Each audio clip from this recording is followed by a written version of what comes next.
ये है ग्रीनलैंड और ये है इंडिया। अब आप मुझे ये बताइए कि इन दोनों में से साइज में बड़ा कौन है? आप कहोगे ऑब्वियसली ग्रीनलैंड, लेकिन जब हमने इसे thetruesize.com वेबसाइट पर चेक किया, जहां पर कंट्रीज का असली साइज पता चलता है, तब ग्रीनलैंड इंडिया से छोटा निकला। अगर हम एक्चुअल साइज की बात करें तो ग्रीनलैंड का एरिया 21,66,000 स्क्वायर किलोमीटर के आसपास है और इंडिया का साइज 32,87,000 स्क्वायर किलोमीटर के आसपास, यानी ग्रीनलैंड के एरिया से 1.5 गुना ज्यादा। तो इसका क्या मतलब है कि जो भी हमें स्कूल में पढ़ाया गया है, क्या वो गलत है और हमें मिसलीड किया गया है? देखिए, कई लोगों का यह भी कहना है कि जो यूरोपियंस हैं, उन्होंने जानबूझकर ऐसा मैप बनाया है ताकि साइकोलॉजिकली हमारे पर असर हो। लेकिन रियलिटी क्या है, जानते हैं इस वीडियो में। इस मैप को मर्केटर प्रोजेक्शन कहा जाता है और इसे देखने पर हमें पता चलता है कि अफ्रीका और ग्रीनलैंड ऑलमोस्ट सेम साइज के हैं। लेकिन वहीं अगर हम इसे ग्लोब की इमेज के साथ कंपेयर करें तो हमें पता चलता है कि रियलिटी में तो अफ्रीका का साइज 3,03,70,000 स्क्वायर किलोमीटर के आसपास है, जो कि ग्रीनलैंड के साइज से 14 गुना बड़ा है। ऐसे ही अगर हम रशिया को देखें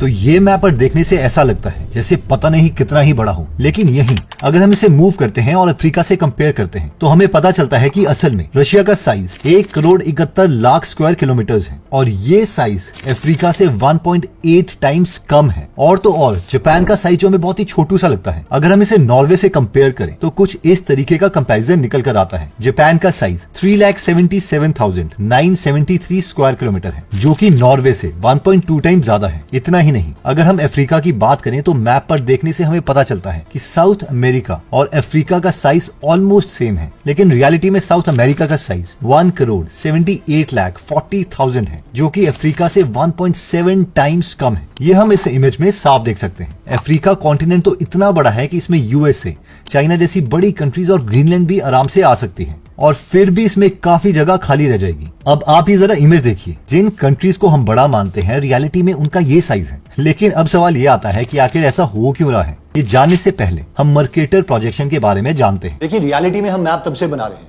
जब से हम ये मानते हैं कि अर्थ फ्लैट है। देखिए, पहले जमाने में क्या होता था कि सारे के सारे ट्रेड्स ओशन के जरिए किए जाते थे। तो मेन प्रॉब्लम उस टाइम के मैप से जो हमें सॉल्व करनी थी वो ये थी कि किसी भी तरीके से हम एक जगह से दूसरी जगह तक पहुंच जाए। और इस प्रॉब्लम को 1569 में सॉल्व किया जेरेडस मर्केटर नाम के इंसान ने, और उन्होंने एक मैप बनाया जिसे कहा जाता है मर्केटर प्रोजेक्शन। उन्होंने ग्लोब को 2D में प्रोजेक्ट करने की कोशिश करी।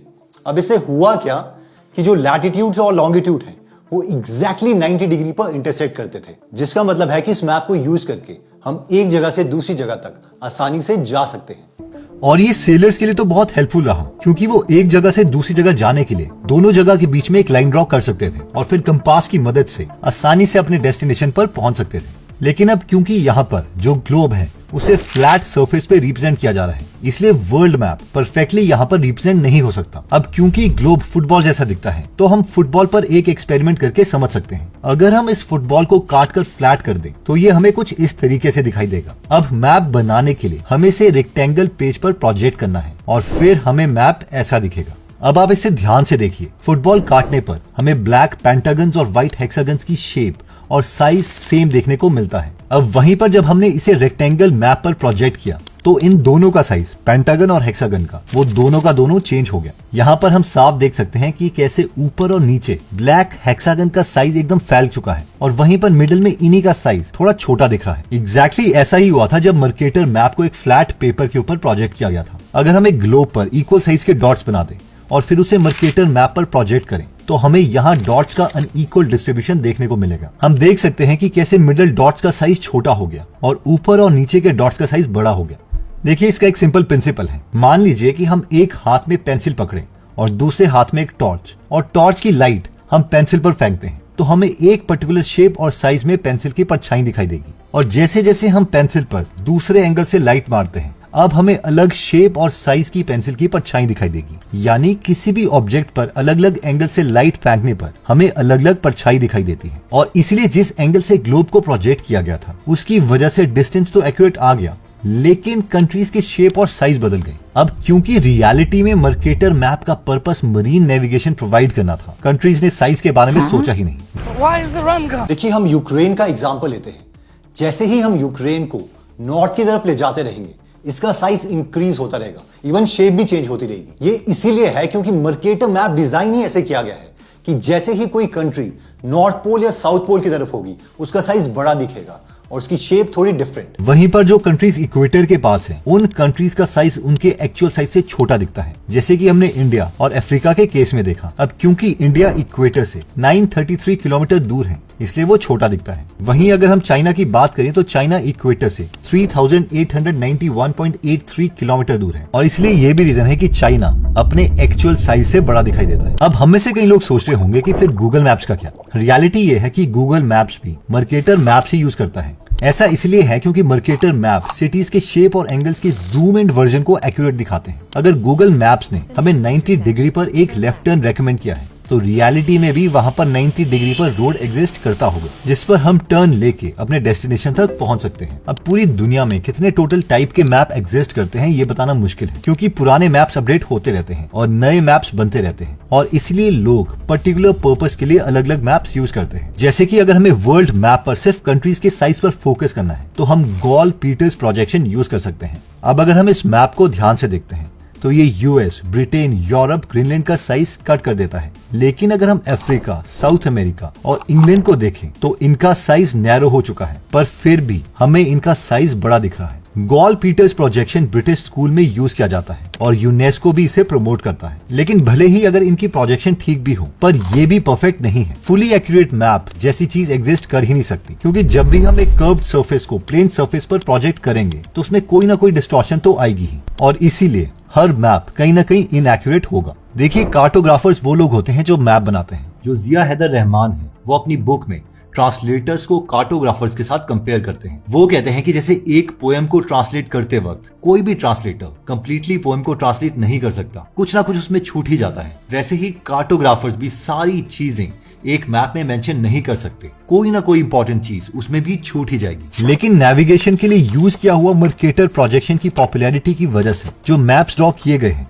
उससे हम लोगों के अंदर एक इंफीरियर कॉम्प्लेक्स आ जाता है। गॉल पीटर्स प्रोजेक्शन के cartographer doctor Arno Peters Mercator projection को क्रिटिसाइज करते हुए कहते हैं कि ये मैप वर्ल्ड की रियल पिक्चर को डिस्टॉर्ट करते हैं, कॉलोनियल मास्टर्स को एडवांटेज देता है, और इस मैप की वजह से व्हाइट मैन को ओवर वैल्यू दी जाती है। एग्जाम्पल के तौर पर अगर हम इंडिया को ही ले लें तो हमें पता चलता है कि नंबर्स में तो इंडिया का साइज ग्रीनलैंड से भी ज्यादा है, लेकिन हमें ये नंबर्स कितने याद रहते हैं? असल में तो कोई भी मैप जो हम बचपन से देखते आए हैं, उसकी इमेज हमारे मन में हमेशा के लिए छप जाती है। जब बचपन से हमने देखा हुआ है कि ग्रीनलैंड, यूएसए, कनाडा, रशिया ये सब साइज में बड़े हैं, तो हमें तो उस टाइम ये लगा था कि ये इंडिया से बहुत पावरफुल होंगे। इस साइकोलॉजिकल परसेप्शन की वजह से इंडिया और अफ्रीका स्मॉल और अनइम्पोर्टेंट फील करते हैं। अगर आप कुछ ऐसा बनाते हैं जो कि साइज में छोटा लगे, तो वो पूरी दुनिया को वर्थलेस दिखता है। रशिया यूक्रेन की वॉर शुरू होने से पहले ही हम सब जान चुके थे कि रशिया तो आराम से यूक्रेन को हरा देगा, लेकिन रियलिटी में ऐसा हुआ नहीं। यूक्रेन आज तक रशिया का डटकर सामना कर रहा है। लेकिन ये वॉर शुरू होने से पहले जस्ट इमेजिन कीजिए कि हमने ये सोचा क्यों? ये हमने इसलिए सोचा क्योंकि रशिया हमें मैप में बहुत बड़ा दिखता है। हमें लगता है कि वो जिसको चाहे हरा सकता है, क्योंकि हमारे दिमाग में बड़ी कंट्री का मतलब है ज्यादा पावर। इतना ही नहीं, अब क्योंकि इंडिया मर्केटर मैप पर छोटा दिखता है, इसलिए बाहर की कंट्रीज के लोग भी इसे अनइम्पोर्टेंट समझ सकते हैं। I don't remember the India trip. और अनकॉन्शियसली उन्हें यह भी लग सकता है कि अगर यूएसए ने इंडिया पर हमला कर दिया तो वो हमें हरा सकते हैं, जिसकी वजह से हमारी मिलिट्री और ओवरऑल पॉलिटिकल और इकोनॉमिक पावर भी अंडर एस्टिमेट होते हैं। अब आप खुद सोचिए, हमें से कितने लोग इस छोटी सी कंट्री वेटिकन सिटी के बारे में जानते हैं? मुश्किल से 20 या 30% लोग, लेकिन बाकी के 70% लोग तो यूएसए और कनाडा और रशिया जैसी बड़ी कंट्रीज के बारे में जानना चाहते हैं, और ये इन्फ्लुएंस हम पर बचपन से मर्केटर मैप ने किया है। वैसे तो वर्ल्ड मैप को डिस्प्ले करने के दूसरे तरीके भी हैं, जैसे कि अगर वर्ल्ड मैप को पॉपुलेशन के बेसिस पर डिस्प्ले किया जाए तो वो मैप इस तरीके से दिखेगा। इस मैप को कार्टोग्राम्स कहा जाता है। हम देख सकते हैं कि यहाँ पर इंडिया और चाइना सबसे बड़े दिखाई दे रहे हैं, और वहीं इंडोनेशिया पूरे यूरोप से बड़ा दिख रहा है। अब क्योंकि ये मैप पॉपुलेशन के पर्सपेक्टिव से बनाया गया है, इसीलिए हमें इंडिया और चाइना यहाँ पर बड़े दिखाई दिए। और अगर स्कूल में हमें ये बता दिया जाता कि जो मैप हम पढ़ रहे हैं वो मर्केटर मैप है, जिसका पर्पस था डायरेक्शन, ना कि कंट्रीज का एक्चुअल साइज, तो हम कभी कंफ्यूज नहीं होते और साइकोलॉजिकली हम दूसरी कंट्रीज को बड़ा ना मानते, एक्चुअल डेटा पाने की कोशिश करते। क्योंकि कहीं ना कहीं जब भी हम कंट्री का साइज देखते हैं तो वो हमें साइकोलॉजिकली इंपैक्ट करता ही है। इसलिए जब भी हम किसी कंट्री को बड़ा या छोटा माने, पहले हम thetruesize.com वेबसाइट पर जा सकते हैं और वहां पे देख सकते हैं कि एग्जैक्टली कंट्रीज का जो एरिया है वो कितना है और वो विजुअली कैसे दिख रही है। ऐसे ही मर्केटर मैप को सिर्फ नेविगेशन के लिए बनाया गया था, ना कि कंट्रीज के एक्चुअल साइज को बताने के लिए। एनीवेज दोस्तों, अगर आप हमेशा अप टू डेट रहना चाहते हैं तो हमेशा बेस्ट लोगों की बुक्स पढ़ते रहें। फॉर एग्जाम्पल, आप रॉबर्ट कियोसाकी की सारी बुक्स पढ़ सकते हैं, rich dad poor dad, cash flow quadrant etcetera, या फिर नोबल लॉरिएट डैनियल कैनमैन की बुक पढ़ सकते हैं, थिंकिंग फास्ट एंड स्लो। तो अगर आप हिंदी में फ्री में 200 से ज्यादा बुक समरीज पढ़ना या सुनना चाहते हैं तो आप गीगल एप्लीकेशन डाउनलोड कर सकते हैं। अगर आप इस एप्लीकेशन में इंटरेस्टेड हैं तो इसका लिंक मैं डिस्क्रिप्शन और फर्स्ट कमेंट में दे दूंगा। जय हिंद। अगर आप हमारी वीडियोस मिस नहीं करना चाहते तो हमारा पेज लाइक करने के बाद 3 डॉट्स के बटन को प्रेस करके फॉलो के बटन को सिलेक्ट कीजिए और फाइनली सी फर्स्ट के ऑप्शन को सिलेक्ट कर लीजिए। इससे आपको हमारी हर पोस्ट मिलती रहेगी। जय हिंद।